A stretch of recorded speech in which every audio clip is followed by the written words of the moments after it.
Hi everyone, my name is Keith James Carter Q. Wong from SSES 6, and today I'm going to show you a simple science experiment that demonstrates the Tyndall effect.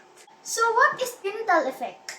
The Tyndall is the scattering of light by tiny particles in a colloid. This helps us tell the difference between a true solution and a colloid.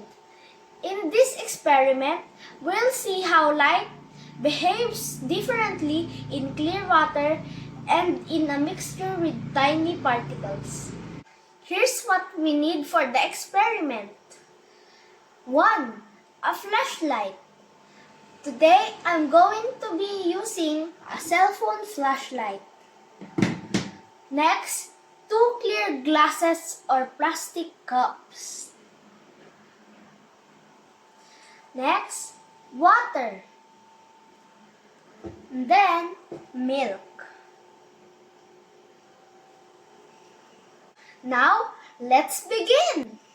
First, I filled 1 glass with pure water.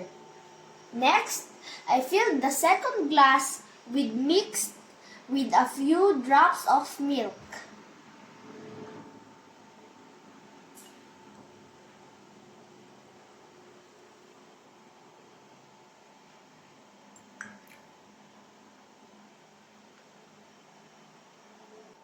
We will mix it.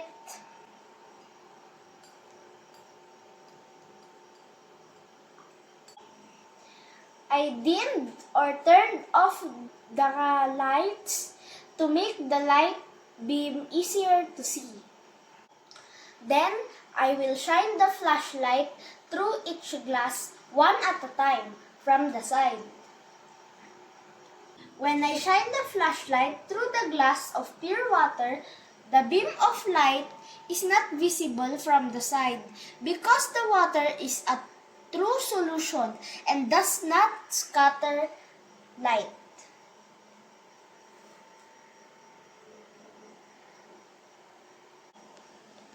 I will cut the baby.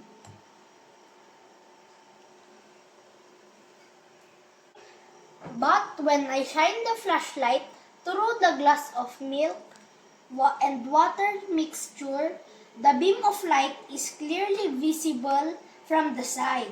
This is because the tiny milk particles scatter the light. That is the Tyndall effect.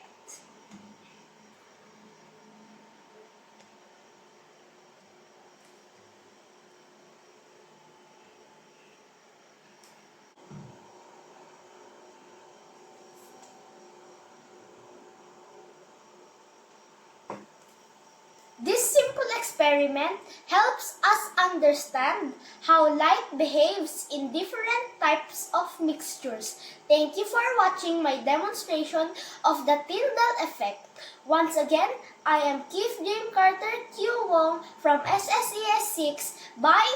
Bye! And keep exploring science!